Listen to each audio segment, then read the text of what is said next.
This is Tipping Point Radio. I'm Craig Merriweather, and you're listening to Two to Tango. We are drawn to others not because of our similarities, but because of our differences. They provide the means for growth and development. And while differences are inevitable in relationships, conflict is optional.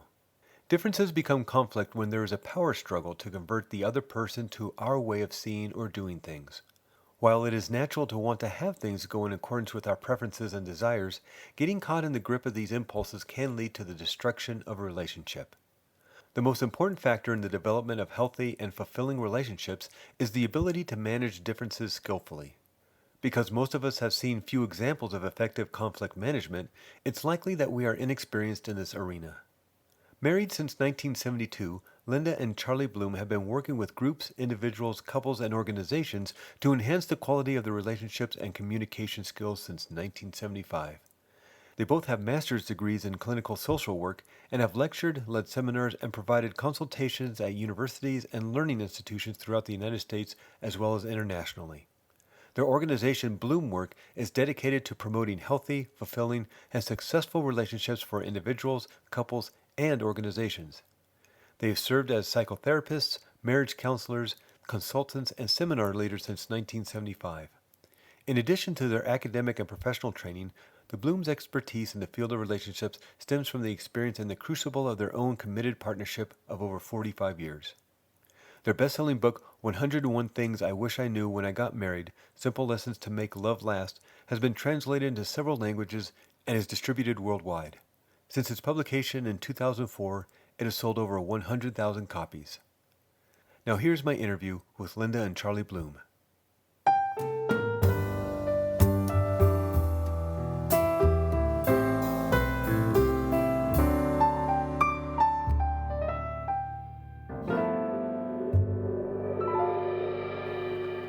So hello, Linda, Charlie, welcome to the show. Thank you. Yeah. Good to be here. I'm so glad to be here with you. So I think a lot of people understand the honeymoon effect. You are so in love those first, as you're dating, and maybe those first few months, first few years even of marriage. And then all of a sudden, kind of those blinders come off, and you realize that this person you married is kind of an ass, and they can kind of annoy and push your buttons. And I think people may not understand how to communicate during those times and how to deal with buttons being pushed and who is this person I married, because it's not the same person who I started dating a few years ago. So that's why I love when I found your website and your workshops, and how do you go from, you go honeymoon effect, then you have this conflict, and how do you regain that connection again? Well, that seems to be the $64 million question, I think, Craig, for most couples. And I agree with you that that's really the time that it comes up is after the, as you say, the honeymoon stage or the infatuation stage. You know, it's interesting, the word infatuation literally means to be in a state of delusion. Fatuous means deluded. And we don't think that we're deluded when we fall in love. In a way, what we're seeing is not untrue. I mean, we're seeing the beauty in the other person. We're seeing things about them that really are attractive to us and that we really appreciate. It's just that we don't see what we refer to as the shadow side, because we're for one thing, we're very busy putting our best foot forward when we're in the early stage of relationship. The other thing is that we really don't want to see that. I don't want to see any bad news. I want to see what really makes me feel good.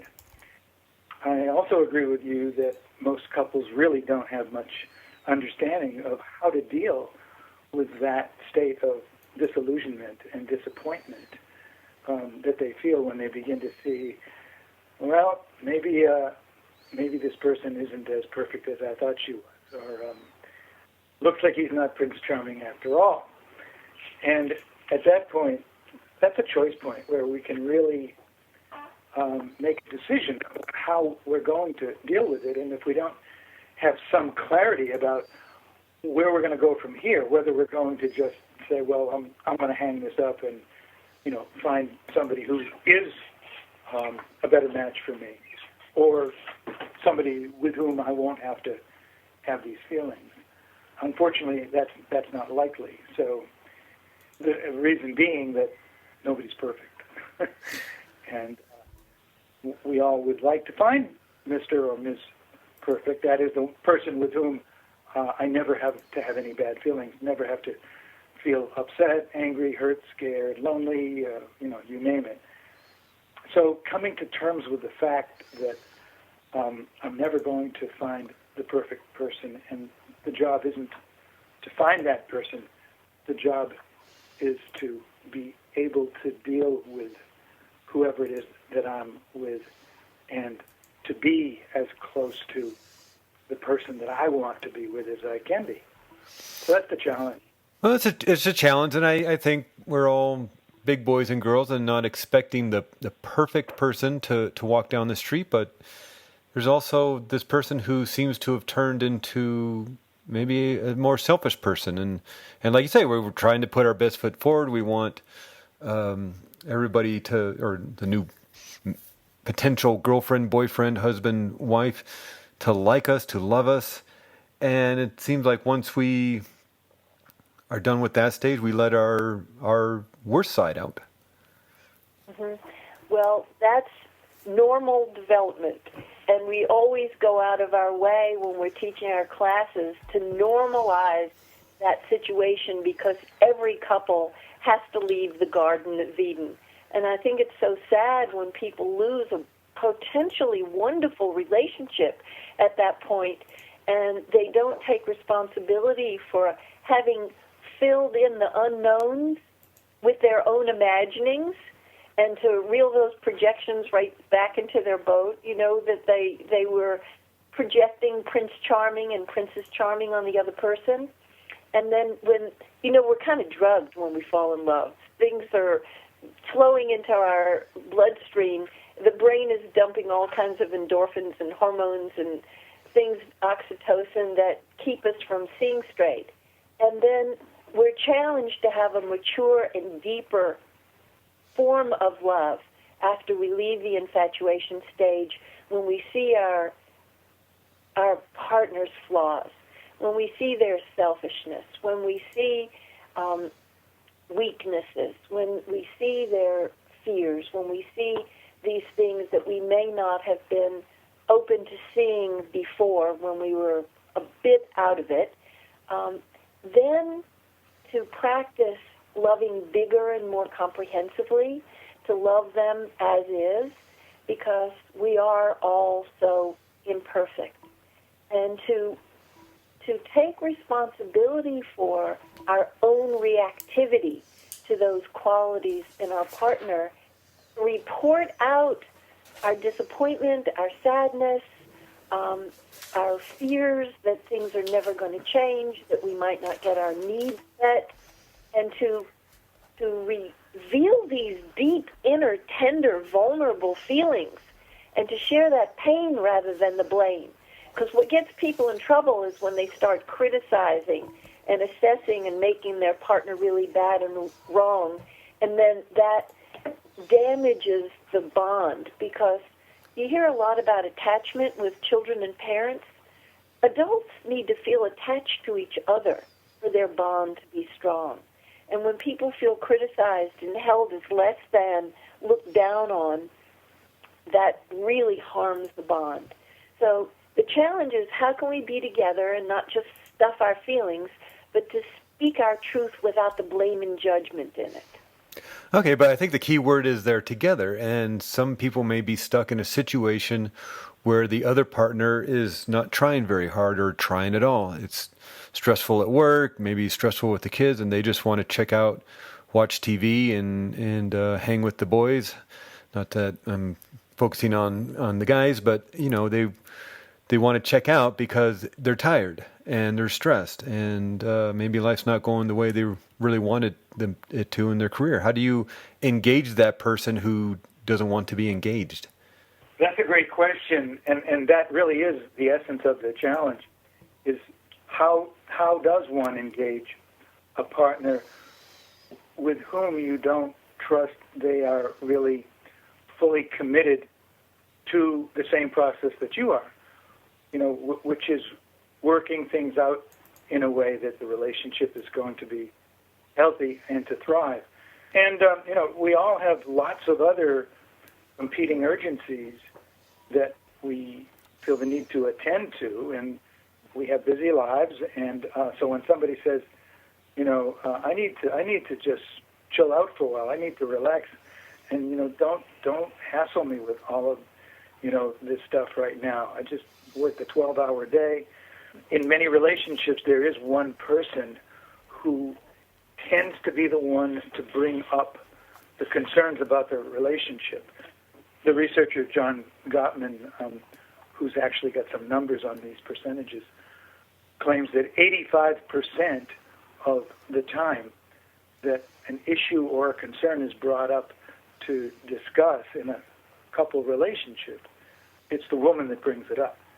Which is not to say that men don't care. Men do care. Some men obviously care more than others. Some women care less than others. But it's not a matter of whether or not you care. There are other factors that come into play when it comes to, quote, dealing with relationship issues. And one of them has to do with just how attuned we are to those concerns that come up in a relationship, how relationship-oriented we tend to be, and how competent or skilled we feel we are in terms of working that stuff out. In general, women do tend to be more experienced and more tuned into relationship issues, largely because of historical and cultural conditions that have predisposed them to be more oriented towards that. And men have tended to be conditioned to be more focused on external events outside the relationship, providing for the family, bringing home food, handling those kinds of responsibilities. In a way, it can look like kind of a setup where one gender is more predisposed to that than the other one is, but it still leaves us with your question, which is, how does one bring that up? How does one approach the other person when there is a need for some kind of counsel together?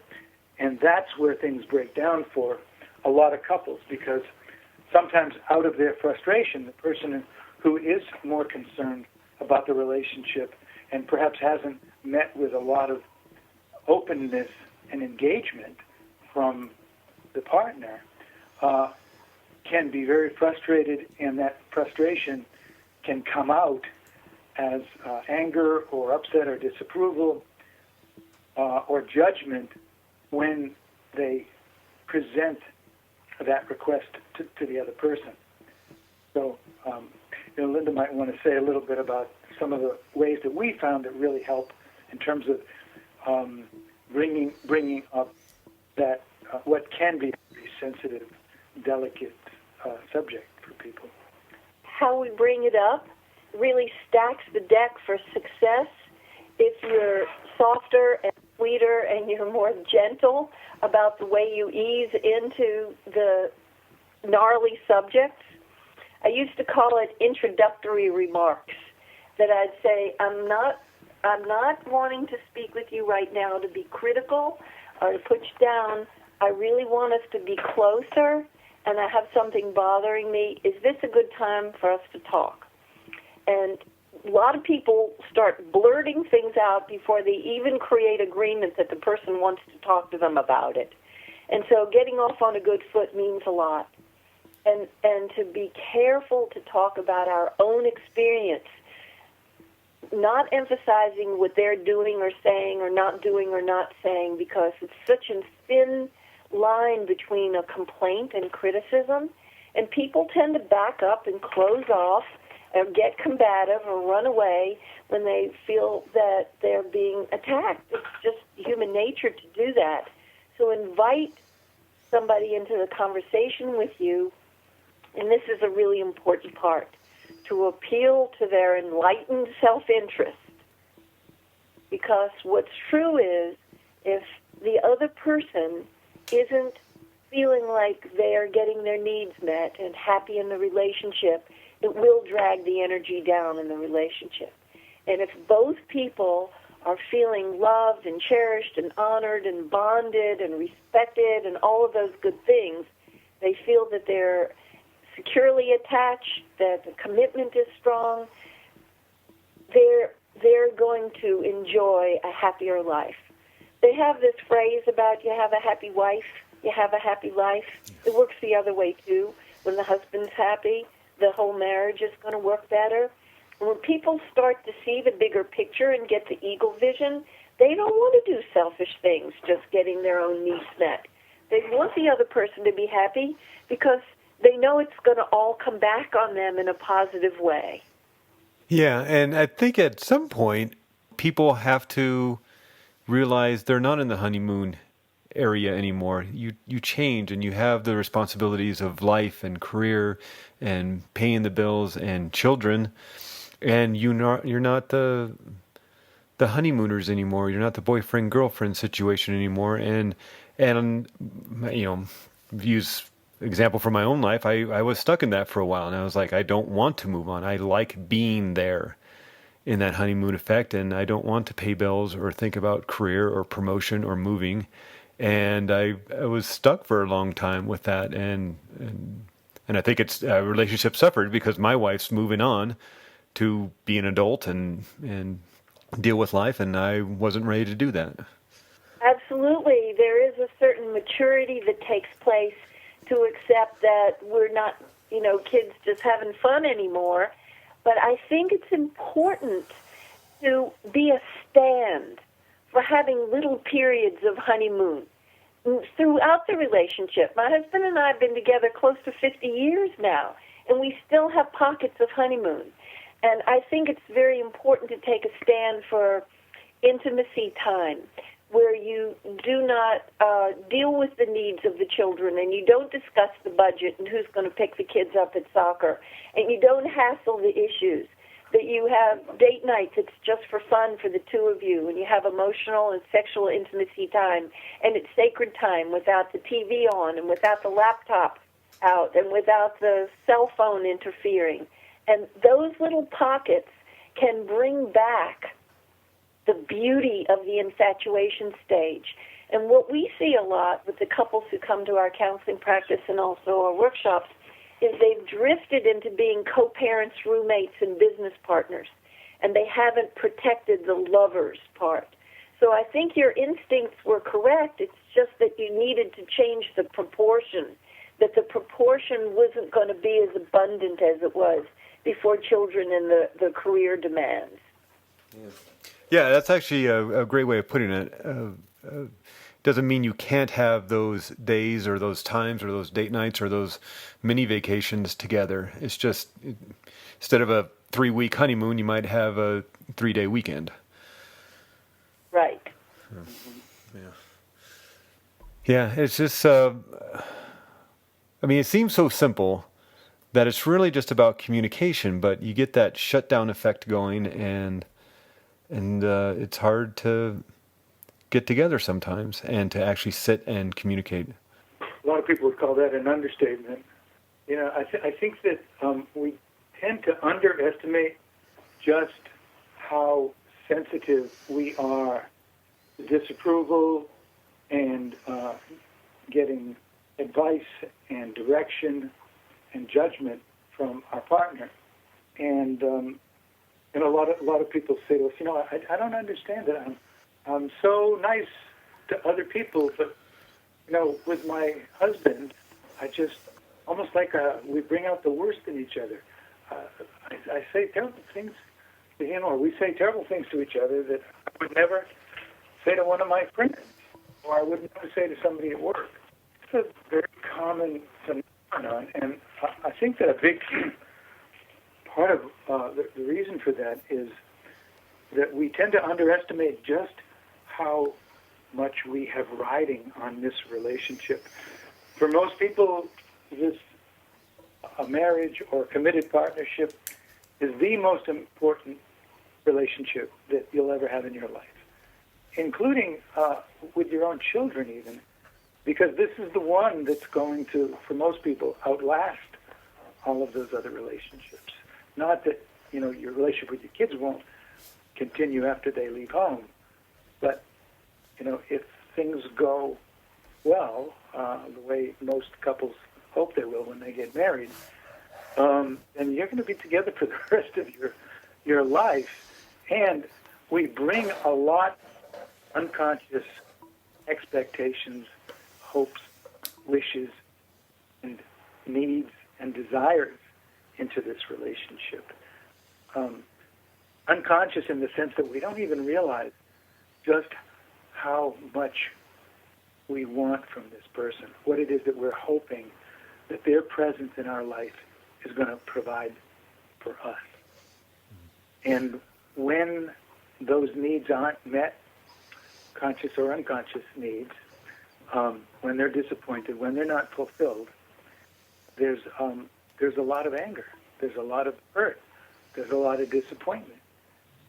And, we don't have those same expectations from other people. But in some way, we're really hoping for a kind of redemption from our past suffering or from some of the difficulties in life that we've struggled with, and hoping that this person might in some way rescue us from some of those things.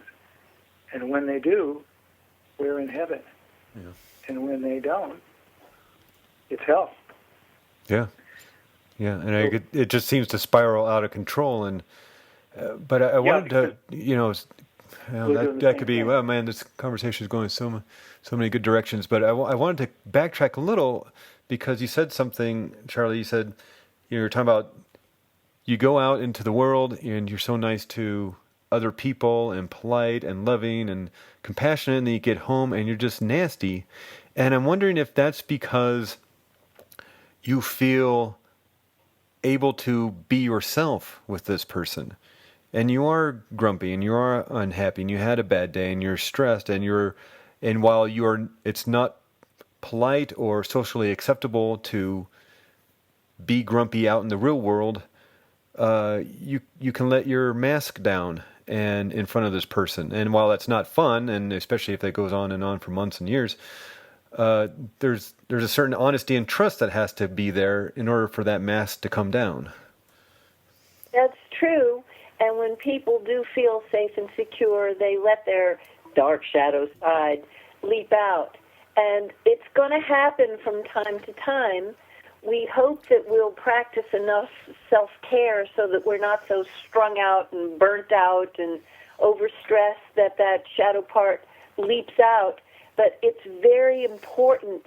It's the first possible moment when we realize that we've said something mean, or we've had tone in our voice, or we've practiced the violence of silence, of shutting them out, that as soon as the first moment we become conscious of it, that we clean up, that we take responsibility for it, that we not only apologize, and I think this is even more important than the apology, is to take ownership of not just stories and excuses for why we did what we did, but to have some recognition that we need to take better care of ourselves so that we don't act out that way, and what we've learned from this breakdown so that going forward it won't keep repeating and repeating. Yeah. Well, and again, that comes down to awareness that you're actually doing it, though. Yes, and we need feedback from our partner when they feel hurt, when we've broken agreements, when the trust is diminished. And it's a good rule of thumb to have an agreement like that with our partner, that we want their feedback, even though it may be painful in the moment to hear it. If they don't give us feedback, we're going to keep veering more and more and more off the road. We need the feedback from our partner when they're feeling disappointed and upset with us. It's dangerous if they don't give it to us. Well, this might be a good time. The reason I'm talking to you today, Charlie and Linda, is because I saw a workshop of yours. I didn't actually get to attend, but I saw a workshop of yours, and I thought, God, that's why wouldn't couples go to a couple workshop? I mean, you go to the gym not just once or twice, but all the time, hopefully a few times a week, because you have to work on your body. Why wouldn't you spend time working on your relationship? And I wanted to just maybe quickly tell people about your website and what they can find there, which is bloomwork.com, bloom like the flower, BLOOM work.com. And you have several different workshops. Maybe go over your books real quick. But the workshops, we were talking a little bit before we got on the air, and I was just wondering, is there an order in which you're supposed to take these workshops? Because you have 3 or 4 different topics that you cover, and I'm guessing these are like 3-day or maybe 5-day workshops, and maybe you can explain all that. But what if someone wanted to start working and seriously taking responsibility for their relationships? Where do they go first? Well, in this work, it's really important to feel comfortable and that you have a good connection, that you're kind of in sync with the person who you're working with, whether that's a therapist or a workshop leader or whoever. And so what we encourage people to do is, if they haven't checked out our website, to go to our website first, because that will give them some links to things that we've written, to video clips that we have on there, and people will get a sense of who we are and how we work. Reading either of our first 2 books would be helpful too. 101 Things I Wish I Knew When I Got Married, or the second one, The Secrets of Great Marriages. And in terms of your other question about is there a sequence that we think people should do their courses in, actually all of our courses are designed for any level of participation. In most of our courses, we have a very wide range of backgrounds of people in it. We'll have people in a typical course who have never done any relationship work before. Some of them have never been in any kind of a seminar, all the way up to people who are actually therapists and people who are leading seminars themselves. We try to, the challenge for us, and I think we meet it pretty well, is to address all levels so that it's not overly basic for the people who have had a lot of experience, but it's not over the heads of people who haven't. So it really doesn't matter. We offer quite a few different workshops. They're mentioned and they're described on our website. And we also do quite a bit of work with couples. We don't just work with couples, by the way. All of our workshops are designed for couples or singles.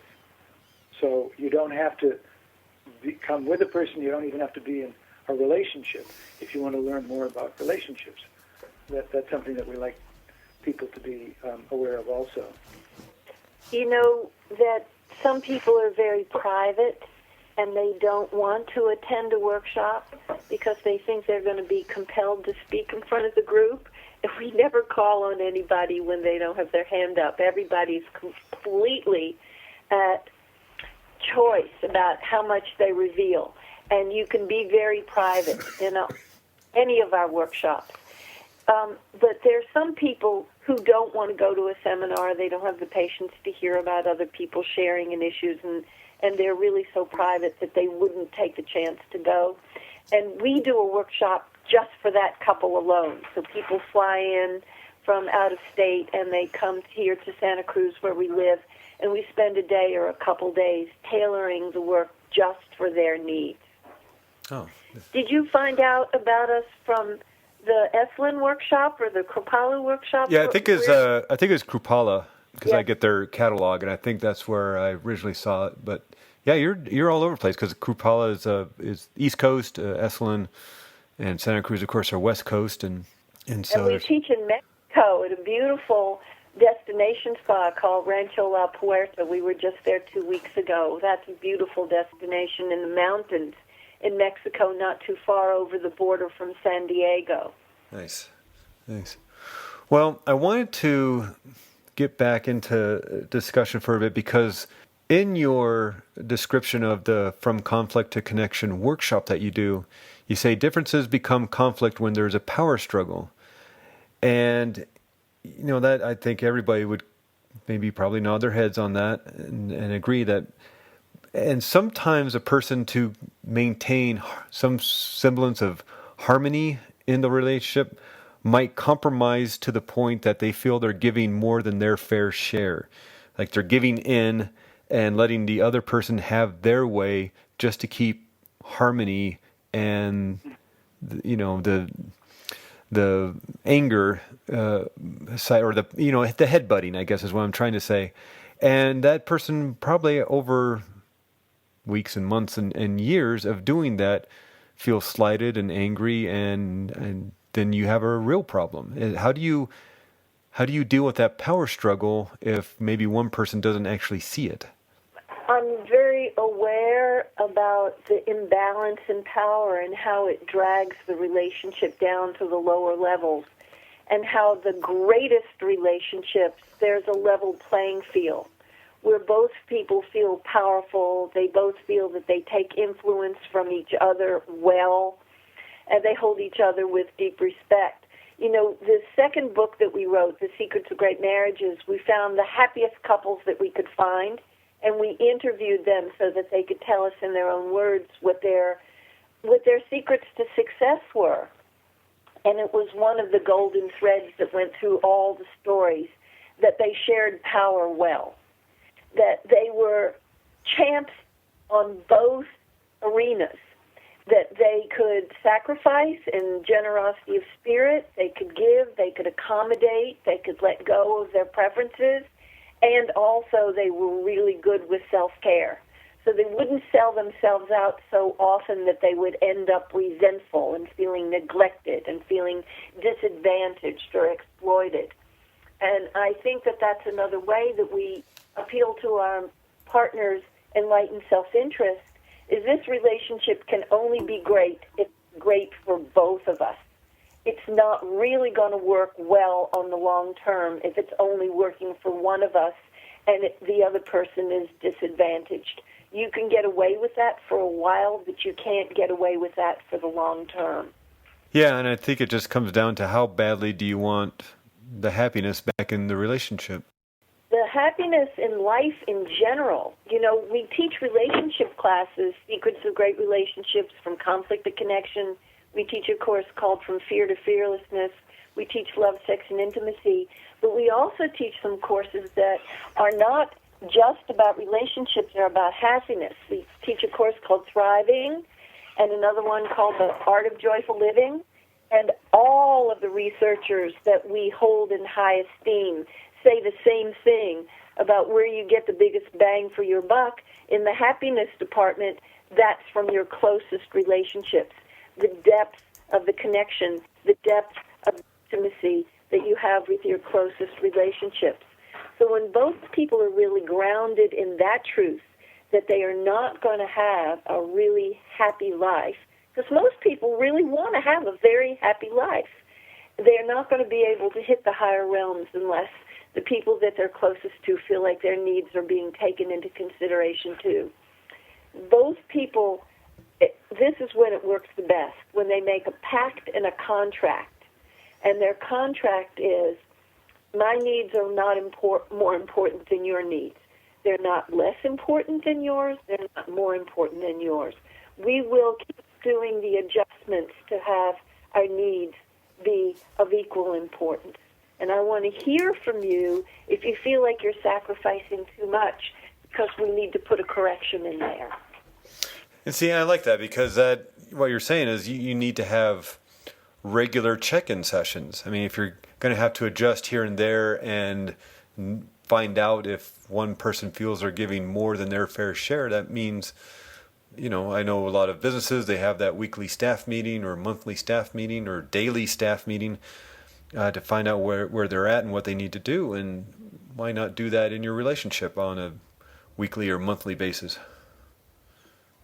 Well, it sounds kind of like a no-brainer, doesn't it? It makes a lot of sense, and it does make you wonder why more people don't do something that's, seems so simple and so obvious. And I think it kind of goes back to some of the things we've been saying earlier about how reactive and sensitive we can be about this special relationship, because there's so much, it's so important to us. And the slightest bit of feedback that doesn't feel positive can really trigger our defensiveness and cause us to feel upset. And for a lot of people, we just try to avoid being in situations where we're going to be at risk of hearing things that might be upsetting to me. And there's an awful lot of people who have not learned yet how to give responsible, respectful feedback. Often tends to come out sounding like criticism, blame, and judgment. It's not necessarily what they're intending, but the words really are important. It feels very different to hear your partner say, I felt upset or kind of scared when you said that, or I experienced some sadness about that, as opposed to, that was a really insensitive thing that you said, or I don't know how you could have done that. The feelings that the person is having may be very similar in both cases, but when it's communicated in a way that activates defensiveness in response to the feeling of being blamed or shamed, then that defensiveness is going to put a barrier in our ability to mutually understand each other. Part of the work in making effective requests and giving effective feedback has to do with really learning the language of responsible communication. Experienced pretty judgmental communication in the past from other people, from people in our family, from people in different organizations we've been parts of. And so it really is a learning curve that we have to see that there's a need for me to learn more about not just what to say, but how to say it, what words to use that minimize the likelihood of my partner getting triggered and being able to hear what I'm saying. So recognizing that that's part of my challenge is an important first step. Yeah. And I'm totally with you about where people put their priorities. A lot of people go off on conferences all the time to further their careers. They purchase at tremendous expense business coaches to help them forward their careers, and they don't go off to further their romantic partnership by taking courses like ours, reading the good relationship books that are out there, and there are a lot of wonderful ones. And they don't have the regular meeting. You talked about checking in with each other once a week. When people have a backlog, they may need to do it more frequently than once a week. I think daily practice is fabulous. And, of course, I'm a big-time connector, so I thrive when I have daily connection time with my beloved. That wouldn't be for everybody. But in any given couple, there's usually one that wants more connection time, and the other person is more of a self-contained system and can thrive without so much connection. So more responsibility falls for the people who are on my side of the spectrum to lobby for their needs. And if they want to have more connection time and discuss issues of the relationship respectfully, to build the trust and to bring the happiness quotient up and see that everybody's needs are getting met on a regular basis, then we're going to need to be the ones that agitate for more connection time. You hear all the time about the people who have the discrepant sexual desires.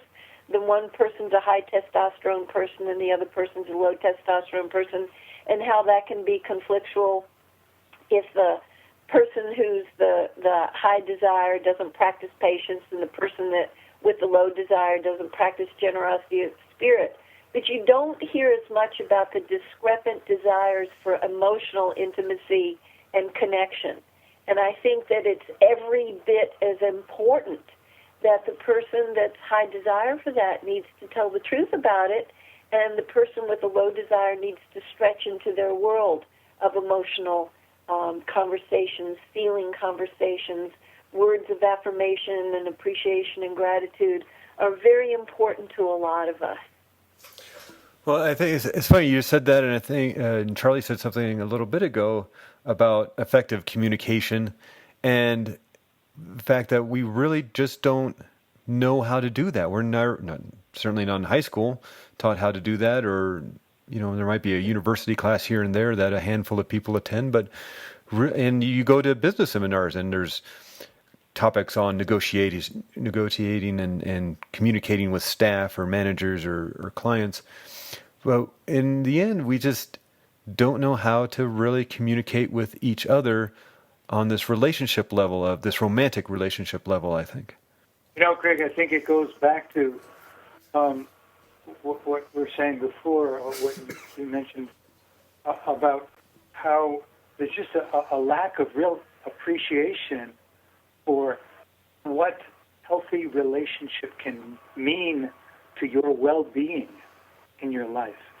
I think that so few of us really understand that the best investment for your time and energy, and yes, money even, isn't necessarily the stock market. It's putting it into enhancing the quality of your relationships, learning more about how to really get the biggest bang for your buck, how to really invest your energies and time in this, and what an incredible payoff that will be in terms of your ultimate well-being in your life. And we're not just talking about emotional well-being. Statistically, people who are in healthy, long-term, committed partnerships live longer. They are healthier. They have fewer visits to the doctor. They have a greater sense of well-being. They have less depression. They get over illnesses more quickly. If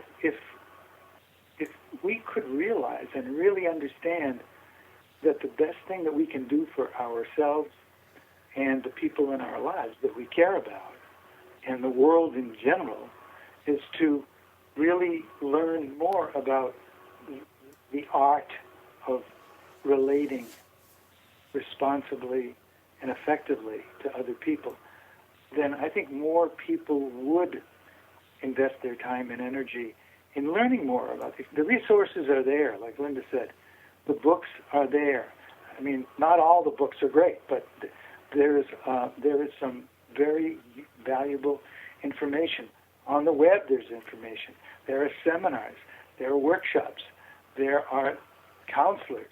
There are teachers.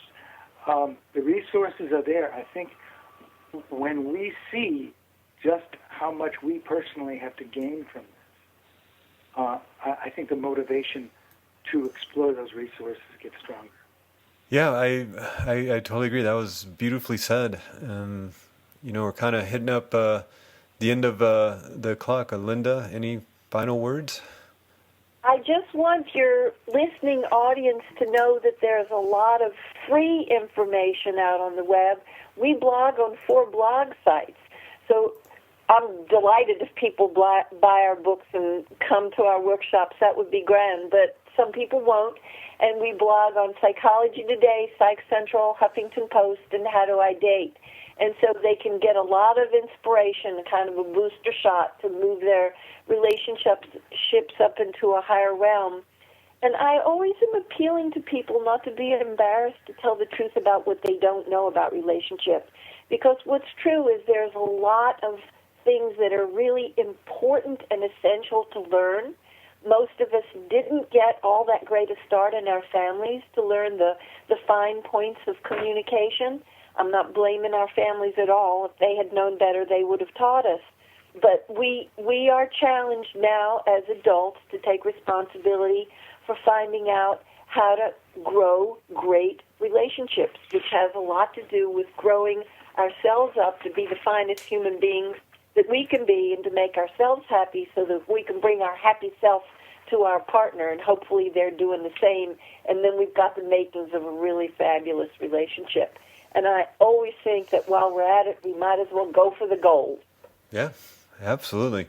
Well, the two books are 101, sorry, 101 Things I Wish I Knew When I Got Married, Simple Lessons to Make Love Last, and Secrets of Great Marriages, Real Truth from Real Couples About Lasting Love. And these you can find at Amazon or Barnes & Noble, or ask for them at your local bookstore.